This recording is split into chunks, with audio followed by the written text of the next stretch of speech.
नमस्कार, मैं हूं नीलू। तो देखिए, हमास ने इजराइल के बंदियों को छोड़ने पर सहमति जता दी है। यानी वो इजराइल के जो बंदी थे उनको वो छोड़ देगा। यानी कि जो बातें हो रही थी तमाम बिंदुओं पर कि क्या हमास मानेगा, एक प्लान गजा को लेकर तैयार किया गया था, उसमें ये बात तो हमास ने मान ली, लेकिन बाकी बातें अभी भी वो नहीं मान रहा है। उसने कुछ शर्तों के साथ ही ये जो इजरायली बंधक है उनको छोड़ने की बात कही है। और इन्हीं सब के बीच अब ईरान और रूस दोनों की एंट्री हो गई है। किस तरह से उनका दखल इस पूरे प्लान को लेकर दिखाई दे रहा है, बातचीत करने के लिए मयंक मेरे साथ जुड़ गए हैं। मयंक, शर्तों के साथ इजरायली जो बंदी थे उनको छोड़ने के लिए हमास तो तैयार हो गया, लेकिन कुछ शर्तें अपनी तरफ से भी उसने रखी है। वो शर्तें क्या हैं? और जिस बात को हम कह रहे हैं कि देखिए, जो शर्तें हमास ने रखी उसमें अब रूस और ईरान दोनों की एंट्री हो गई है। तो इसका मतलब भी जरा ये समझाइए। जो टॉपिक हम आपको बात कर रहे हैं, हाँ। आप इसको बड़ा ध्यान से समझिए। पहली बात तो ये है कि हमास ने बंधक छोड़ने की बात कही है, लेकिन अपनी शर्तों पर, उन शर्तों पे नहीं जो नेतन्याहू और ट्रंप ने रखी है। हमास ने अपनी शर्तों पर बंधकों को रिहा करने की बात कही है। लेकिन 3 ऐसे मुद्दे हैं जिस पर हमास अभी भी राजी नहीं है। पहला सवाल ये कि हमास के लड़ाकों को हथियार सरेंडर करने पड़ेंगे। इस मुद्दे पर हमास ने कुछ नहीं कहा है। फिलिस्तीन में शासन कौन सी बॉडी करेगी, इसको लेकर अभी तक हमास ने अपनी सहमति नहीं जताई है। एडमिनिस्ट्रेशन में हमास का कोई हिस्सा नहीं होगा, कोई रोल नहीं होगा, ऐसा ट्रंप का प्लान कह रहा है। हमास इसके लिए भी राजी नहीं है, इस पे खामोश है। हमास की तरफ से यह कहा गया है कि साहब आप पहले चर्चा कीजिए, हम बंधक छोड़ने के लिए तैयार हैं, प्रिंसिपल के रूप में हम बंधक छोड़ने के लिए तैयार हैं, लेकिन अभी इस पे चर्चा करने की जरूरत है। ये बात हमास की तरफ से कही गई है, पहली बात। अब देखिए, इस पूरे मैटर में जो आपने सवाल किया कि इसमें रूस और ईरान का क्या कहना है, ये ऐसा सवाल है जिसको लेकर एक्सपर्ट्स की राय बड़ी क्लियर है। जो विदेश नीति के जानकार है वो कह रहे हैं कि गजा में वही होगा जो खामेनेई साहब को मंजूर होगा, जो पुतिन को मंजूर होगा। इनकी मंजूरी के बिना अगर आप सोचते हैं कि अरब देशों की सहमति से गजा में कोई प्लान लागू हो जाएगा, ऐसा कतई नहीं होने वाला। देखिए, भले कतर की इसमें भूमिका हो, भले सऊदी की भूमिका हो, भले जॉर्डन की भूमिका हो, भले इजिप्ट की भूमिका हो, इस डील को करवाने में उन्होंने मध्यस्थता की हो, जो भी है, लेकिन जो फाइनल डील निकल के आएगी उस पे जब तक ईरान की मुहर नहीं लगेगी, रूस की मुहर नहीं लगेगी, तब तक कोई बात फाइनल नहीं होगी। ऐसा बड़े सारे विदेश नीति के जानकार मान रहे हैं। अब देखिए इसकी वजह क्या है। कल एक प्रोग्राम, एक बुक लॉन्च, एक प्रोग्राम था, वहां पे रूस के राष्ट्रपति व्लादिमीर पुतिन ने प्रेस से बात की, लोगों से बात की, उनके सवालों के जवाब दिए। इस दौरान उनसे कहा गया, उनसे गजा को लेकर कई सारे सवाल पूछे गए, ट्रंप की जो डील है उसको लेकर सवाल पूछे गए, और उसमें 5-6 बातें पुतिन ने कही हैं गजा को लेकर, फिलिस्तीनियों को लेकर। वो क्या बातें हैं शॉर्ट में बताते हैं आपको। पहली बात, रूस ने साफ कहा, पुतिन ने, कि फिलिस्तीन एक आजाद मुल्क होना चाहिए, यही पहली शर्त है और यही आखिरी शर्त है। और 2 देशों की उन्होंने साफ साफ वकालत की कि फिलिस्तीन जब तक एक अलग देश नहीं बनेगा तब तक इस समस्या का हल नहीं हो सकता। पुतिन ने साफ साफ बात कही। ये जवाब है अमेरिका को, ये जवाब है उन सब देशों को जो अगर किसी तरह का वो प्लान लागू करना चाहते हैं। और यही मांग शुरुआत से फिलिस्तीनियों की भी रही है। अब पुतिन इस बात को लेकर एकदम साफ रूप पे सामने आ गए। आप इन सभी शर्तों को बड़ा ध्यान से समझिए, हम इसका एंड कहां करेंगे। और आप दिमाग में ये बात भी रखिए कि हमास ने जो है वो क्या शर्तें रखी है। हाँ। देखिए, वो एक गाना है जो हिंदुस्तान में बहुत चलता है, इशारों को अगर समझो राज को राज रहने दो। तो ईरान जो है, ईरान की खामोशी क्या कह रही है इस पूरे मामले में, और पुतिन क्या कह रहे हैं, उसको जरा ध्यान से समझिए। पहली बात, उन्होंने कहा कि 2 नेशन थ्योरी, जब तक फिलिस्तीन नया देश नहीं बनेगा साहब, तब तक कोई हल नहीं है। दूसरी बात वो कह रहे हैं, हमास को प्रशासन में शामिल किया जाना चाहिए। ये रूस का स्टैंड है, पुतिन ने खुद ये बात कही है। और देखिए हमास क्या कह रहा है। हमास ने जो जवाब दिया उस पे उसने इस मुद्दे को लेकर असहमति जता दी है। हाँ। कि हम जो है, अगर आप सोचते हैं कि आप हमारे को एडमिनिस्ट्रेशन से बाहर कर देंगे, हमास उसके लिए तैयार नहीं है। इस पे उसने खामोशी साध ली है। और कल रूस ने क्या कहा, पुतिन ने क्या कहा कि हमास को एडमिनिस्ट्रेशन में शामिल करना जरूरी है।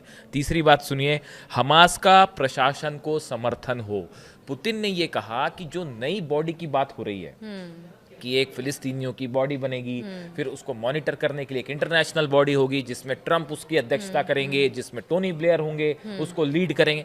पुतिन ने कहा साहब सब ठीक है, सब ठीक है, लेकिन इस बॉडी को, इस एडमिनिस्ट्रेशन को हमास का समर्थन होना जरूरी है। ये बात पुतिन खुद कह रहे हैं। और हमास क्या कह रहा है? हमास ने जो रिप्लाई दिया अमेरिका को, वो भी इस मुद्दे पर सहमत नहीं है। जो ट्रंप कह रहे हैं कि जो ट्रंप का प्रपोजल, नेतन्याहू का प्रपोजल कह रहा है कि हमास का कोई रोल नहीं होगा, हाँ। इस बात के लिए हमास चुप है, राजी नहीं है। आप बिल्कुल चुप है, राजी नहीं हो। बार बार कह रहा है कि अगर हमारी बात रखनी होगी तो हम कैसे सरकार मतलब जो नई बॉडी बनेगी उसमें कैसे बातें तो आप समझते जाइए कि रूस क्या कह रहा है और कैसे हमास उससे मिलती जुलती पॉइंट बातें आगे रख रहा है। चौथी बात, सत्ता कौन संभालेगा? ये सवाल पुतिन ने पूछा कि अंतरराष्ट्रीय बॉडी की जो बात हो रही है, ये आखिर कब तक रहेगी इस बॉडी को? ये भी तो साफ होना चाहिए। आप एक ऐसी बॉडी बना के किसी देश में, देखिए बड़ा मुश्किल होता है ये।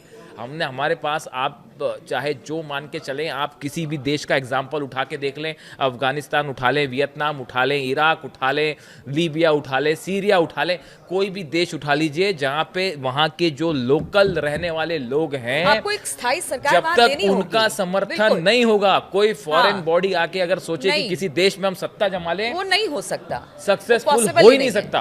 अब और क्या बचा? आप देखिए कौन सा देश स्टेबल हो गया जहां पे बाहर से हमले हुए।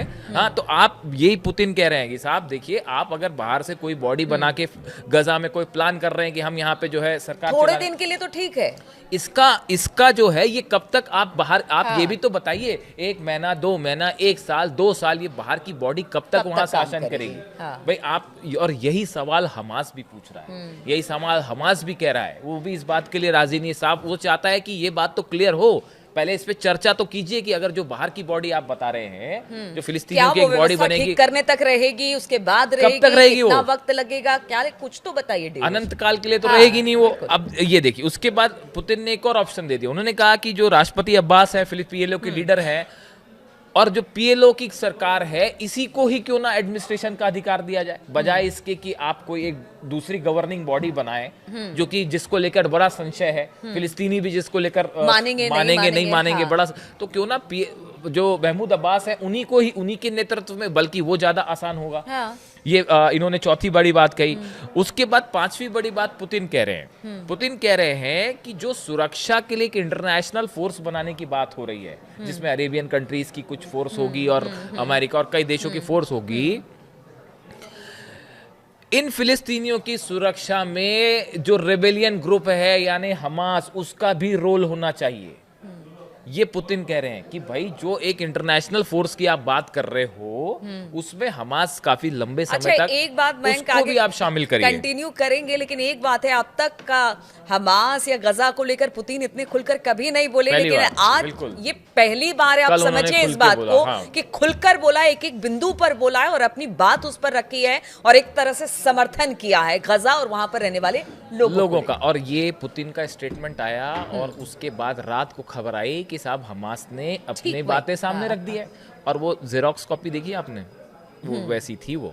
तो अब आप समझिए चीजों को कैसे हो रहा है। मतलब आप अगर सोचें कि ईरान, अभी हम ईरान पे तो आए नहीं, अभी तो हम रूस की बात कर रहे हैं, कि अगर आप सोचते हैं कि पुतिन, और देखिए मिडिल ईस्ट, गाजा एक ऐसी जगह है, फिलिस्तीन एक ऐसी जगह है जो जहां पे कब्जा करने का या वहां पे आपका अगर प्रभाव बन गया तो आप रूस के भी करीब हैं, आप ईरान के भी करीब हैं, आप चाइना तक रीच पहुंच रही है, पूरे मिडिल ईस्ट में जमीन की ही लड़ाई है इतने सालों से। तो ये इतना आसान नहीं है कि वहां पे ये 20 सूत्री प्रोग्राम बना के लागू करके इंटरनेशनल फोर्स भेज देना, इजराइल अपनी फोर्स बाहर निकाल ले। वो अभी नेतन्याहू को, अभी वो एक अलग समस्या है कि कब वहां पे बातें बदल जाएं।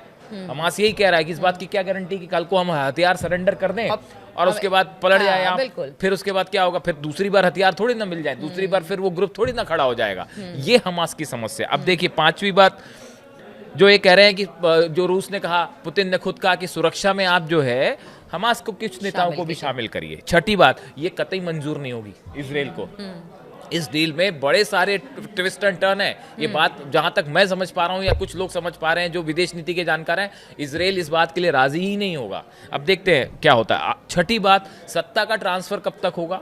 जो पुतिन ये कह रहे हैं कि अगर नई बॉडी बनती, जो आखिरी में अंत इसका ये है कि एक लोकल फिलिस्तीन गवर्नमेंट बनेगी, फिलिस्तीनियों की राय से बनेगी।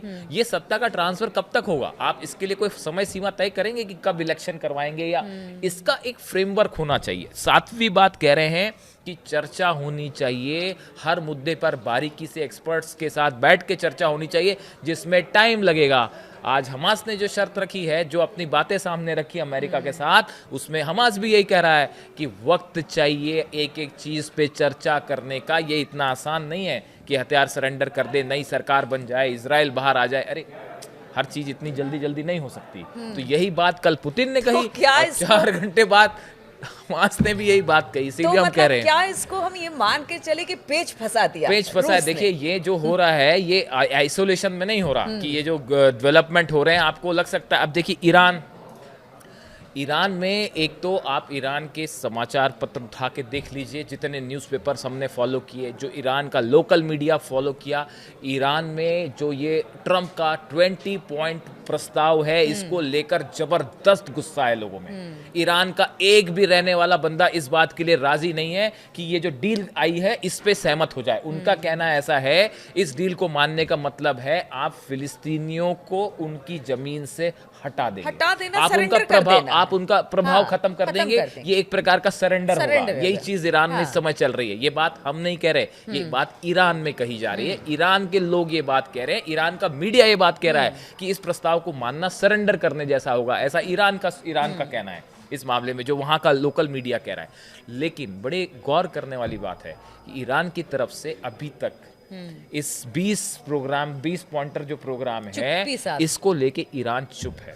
अब इस चुप्पी की वजह क्या है, आप सोचिए जरा। एक ऐसा देश, ईरान, हर बात को लेकर सीधा जवाब देता है। जब भी मिसाइल फायर हुई, मिसाइल फायर किया। कोई इंटरनेशनल मुद्दा हुआ, ईरान ने हमेशा अपनी बेबाक राय रखी है। चाहे मिसाइलों की बात हुई, चाहे न्यूक्लियर प्रोग्राम की बात हुई, या फिर इजराइल के साथ जंग की बात हुई, हर मुद्दे पर ईरान की अपनी राय होती है। इस बार ईरान खामोश क्यों है, इसको लेकर एक्सपर्ट्स जो बता रहे हैं, विदेश नीति के बड़े जानकार जो बता रहे हैं कि गजा में जो प्लान लागू होने की बात हो रही है, इसको लेकर ईरान के साथ भी चर्चाओं का दौर जारी है, लेकिन वो पर्दे के पीछे से खेल चल रहा है। आप ऐसा ना सोचे कि फिलिस्तीनियों को ईरान ने अकेले छोड़ दिया, ऐसा बिल्कुल नहीं है। और कैसे छोड़े, जिस जमीन की आप बात कर रहे हैं, अगर स्ट्रेटेजिकली देखी जाए तो वो ईरान के लिए भी बड़ी महत्वपूर्ण है। चाइना की भी भूमिका है, चाइना का भी इसमें रोल है। जो फाइनल प्लान आया है अमेरिका का, इसमें चीन का क्या रोल होगा, इसमें ईरान का क्या रोल होगा। बताया जाता है कि ईरान भी इन पूरे प्रस्तावों को, उसके आने वाले क्या परिणाम होंगे, उसका ईरान पे क्या असर होगा, इसको लेकर बड़ी बारीकी से चर्चा हो रही है। रूस के बीच में, ईरान के बीच में, हमास के बीच में, और चाइना भी इसमें शामिल है। देखिए ये कोई ऐसी चीज नहीं है कि आपने किसी को दरकिनार करके कोई फैसला ले लिया। अब देखिए इसमें एक बड़ी बात है, आखिरी में जो हम कंक्लूड करेंगे, अली खामेनी साहब ने बड़ा साफ स्टैंड रखा है अपना कि फिलिस्तीन में, गजा में रेफरेंडम होना चाहिए, जनमत संग्रह होना चाहिए। फिलिस्तीनियों का है गजा, उनकी तो राय लीजिए, वो क्या चाहते हैं। बिल्कुल, उनकी भागीदारी बहुत उनकी राय लीजिए, उसके आधार पे ही सॉल्यूशन हो सकता है गजा का। ये बात अली खामेनी साहब पहले दिन से कह रहे हैं। अब इसी बात को दूसरे शब्दों में पुतिन भी कह रहे हैं। पुतिन ने भी जो बात रखी, कमोबेश वही बात है जो अली खामेनी साहब कह रहे हैं। तो आप समझिए ये जो चीज जो है, ऐसा नहीं है कि आप किसी को दबा के, धमका के किसी तरह का कोई फैसला हो जाएगा, ऐसा बिल्कुल नहीं है। फिलिस्तीन के साथ रूस भी खड़ा हुआ है, ईरान भी खड़ा हुआ है, और जो फाइनल फैसला होगा वो इतनी आसानी से नहीं होगा। तो कहा यह जा रहा है कि ट्रंप के दबाव में हमास आ गया है, लेकिन अब जिस तरह से शर्तों के साथ हमास ने जो इजरायली बंधक है उनको छोड़ने की बात कही है, और जिस तरह से अब रूस इस पूरे मामले में कूदा है, ईरान भी बड़ी पैनी नजर रखे हुए हैं, और जो शर्तें रखी गई हैं वो हमास को एक तरह से समर्थन देती हुई शर्तें हैं। अब देखना होगा कि एक प्लान तो बना दिया गया ट्रंप की तरफ से, जो कहा जा रहा है कि हवाई है, इसमें किसी खासतौर पर हमास को शामिल नहीं किया गया, लेकिन अब जो शर्तें रख दी गई हैं उससे से इस प्लान का होगा क्या? क्या चर्चा के मंच पर बैठा जाएगा, बातचीत होगी, या फिर एक बार कोशिश की जाएगी कि इसको जबरदस्ती लागू किया जाए? ये तो आगे आने वाला समय ही बताएगा और इस पर हमारी नजर लगातार रहेगी। आप सभी का इस चर्चा में जुड़ने के लिए बहुत बहुत शुक्रिया। आप क्या सोचते हैं खास तौर पर गजा को लेकर, हमास को लेकर और जो ट्रंप का प्लान है उसको लेकर, जो हमास की शर्तें हैं उसको लेकर, जरूर बताइएगा। इंतजार रहेगा आपके जितने कमेंट्स हैं। हमारे कल एक दर्शक ने कहा कि आप मेरा कमेंट बिल्कुल। पढ़ते हैं या नहीं। आपका एक एक कमेंट पढ़ते हैं हम, जितना बिल्कुल। हमारे पास कई बार वक्त नहीं होता उसको रिप्लाई करने का, लेकिन हमारे जितने विदेशों से हमारे पास जो है वो हजारों कमेंट्स आते हैं, आप देख ही रहे हैं। आप सबके एक एक शख्स के कमेंट हम बड़े ध्यान से पढ़ते हैं, उसको समझने की भी कोशिश करते हैं, उसको अपने वीडियो में शामिल भी करते हैं। तो कमेंट करिए, यकीन मानिए आपके हम कोशिश करेंगे उसको हम रिप्लाई भी करें। और कमेंट करने के लिए आप सभी का बहुत बहुत Thank you शुक्रिया। so हम much. दोनों की तरफ से बहुत बहुत शुक्रिया इस चर्चा में शामिल होने